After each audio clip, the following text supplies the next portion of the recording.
So I began peeling off the vinyl wrap today, and one thing I'll tell you is do not ever get a cheap paint job. Just don't cheap out on that shit, because this is what will eventually happen if you do cheap out on your paint job, and especially if you decide to vinyl wrap your car and say, for instance, you decide to remove that vinyl wrap later on, the wrap is going to remove your paint. And when I was peeling it, the paint actually came off a lot easier than the wrap, so don't get a cheap paint job.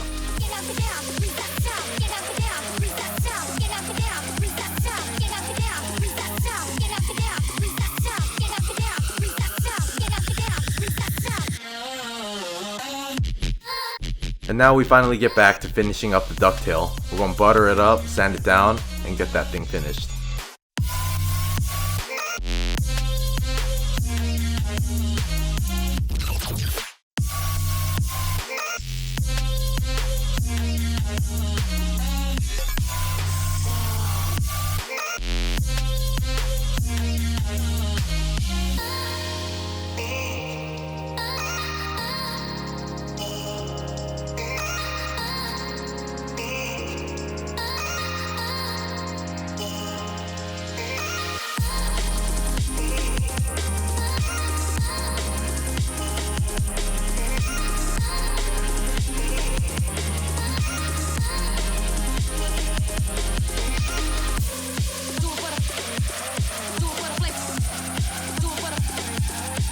So for this ducktail, since it sticks out past the trunk itself, we're going to use a Dremel to trim off a little bit of the carbon fiber on the bottom, so that when the ducktail is on the car and we do close the trunk, there is no contact between the body and the ducktail. And then once that's done, we're going to reinstall it back onto the car.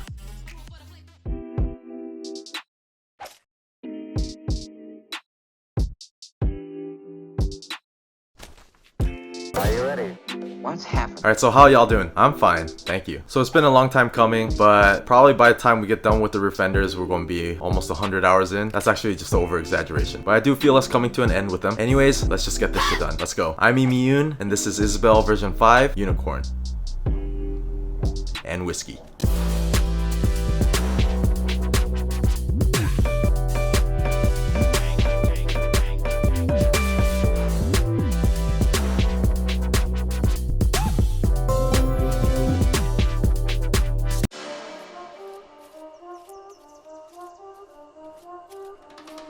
We're going to start off by correcting the fender arc. We're going to use tape so that it helps us get an even fender lip all the way through.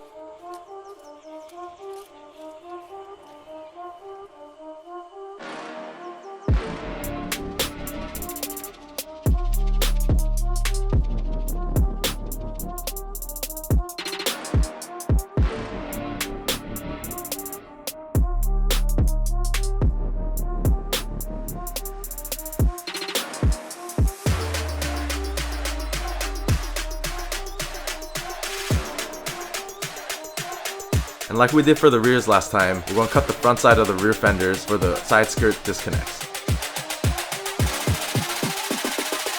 She ain't got no money in the bank.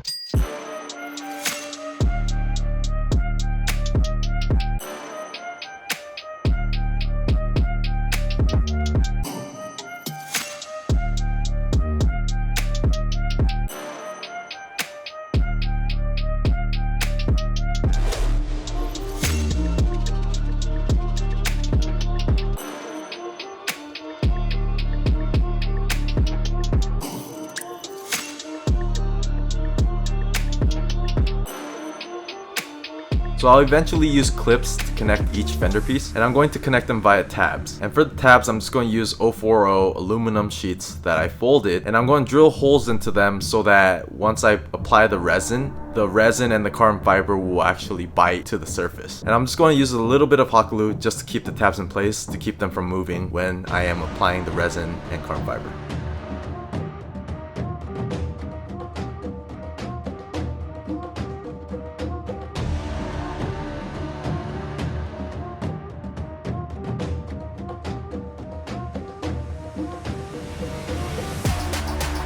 I remember back in 2015 when I first started building car parts, especially for version 2, people gave me so much shit. And it wasn't until I actually completed the build that people started appreciating it. And I think that just comes from them not understanding or just having not experienced the process. And the key word here is process. Let's say, for example, you go to a restaurant, you eat the food, and you compliment the restaurant for the food being good. And some people might know this and many others won't. And that's that the cook or the chef is actually the one putting in their work, putting in their process to bring you that good food. And in some cases where the cook or the chef or even the owner has put in their 10,000 hours just to make that food good. And that's where the process becomes depreciated or unappreciated because people don't consider that fact and they just go straight to the final product. And this can apply to almost anything, not just food and restaurants.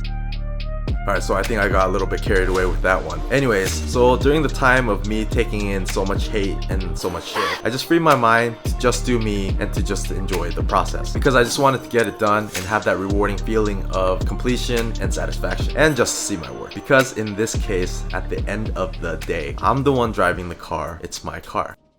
Now at that time I had that mentality. It wasn't until I actually completed the car and the more people started appreciating it, and that's when I started losing my sense of humbleness and I started getting carried away.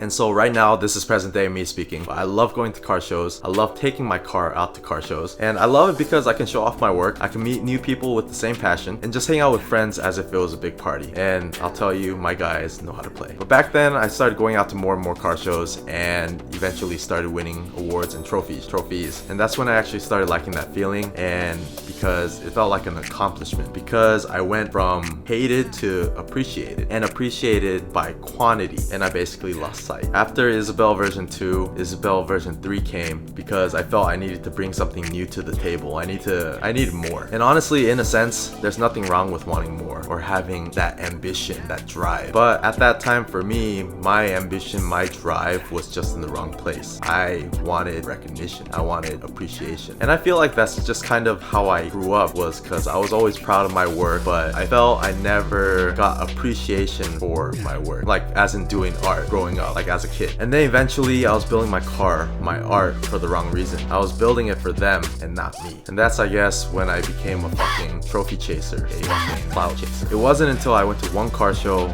but the moment they announced the awards, I literally felt like I lost. And this moment was actually when I had the wind knocked out of me and basically the sense put back into me. For those of you that don't know car shows, how it works is you go out there, you present your car, and they have categories that they judge you in, and you win an award for whatever category that your car tops out in. And that particular car show, I felt like I should have won in actually multiple categories. That's what I thought, and that's what I had expected, but I didn't, and I ended up very disappointed. Remind you that this is back then, this is not now. So basically all was done, the car show was over. I go back to my car, my area, begin packing up and cleaning up and minding my own business. And then this kid walks up, and then real young, holding his dad's hand, and is walking by. He stops and points to my car and says to his dad, "Dad, when I grow up, I want to build a car like this one right here." Sorry. And at that moment, I basically sank, because what that kid had said, for me overhearing, it meant more to me than any award, any trophy, recognition, followers, or likes, or whatever. And that me just doing something different, me just doing me, had the ability to just inspire someone. And it didn't have to be a million people, 1,000 people, 100 people, 10 people. It was just that one person, that one kid that made me change my way of thinking. And to me, that meant so much. And that's Hangar 90.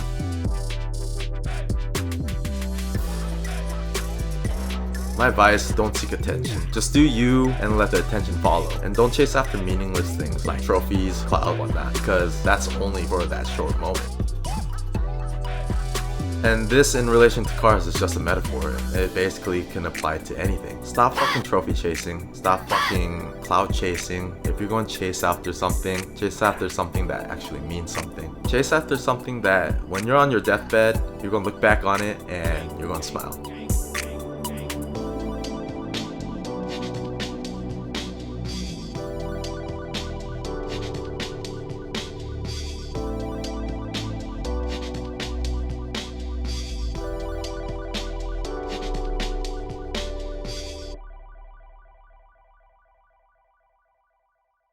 Alright, this episode was a little bit too deep, but you gotta admit, some of the shit that I said is pretty true. So if you like that video, give it a thumbs up, comment, be sure to subscribe for more to come. And as you can tell, we got a lot more to come because let's be honest, this is not a finished car build. And follow my Instagram at emi.yoon for updates, more to come, to view my past builds. I got a whole bunch of random stuff on there on my stories. And of course, feel free to hit me up if you have any questions or whatnot. I think that's it for now. As always, I love you guys. Appreciate you guys so much. Thank you guys so much for your support. I'll catch you guys real soon. Cheers.